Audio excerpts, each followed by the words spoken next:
আবরার চিড়িয়াখানায় না গিয়ে বাসায় চিড়িয়াখানা তৈরি করেছে। এই যে আবরার এখন বর্তমানে আবরারের নিজস্ব চিড়িয়াখানায়। এটা কি আবরারের চিড়িয়াখানা? তুমি কি এটা তৈরি করেছ? এখানে কি কি প্রাণী আছে? বাঘ আছে?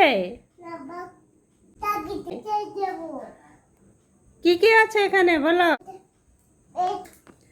চিড়িয়াখানার প্রাণীগুলোকে তুমি বের করেছ? আচ্ছা, আবার রাখবে? আর রাখবে না? এখন কি তোমার খেলা শেষ? চিড়িয়াখানা বন্ধ আজকের দিনে?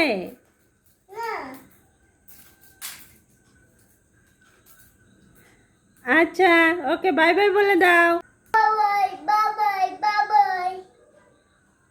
আল্লাহ হাফেজ।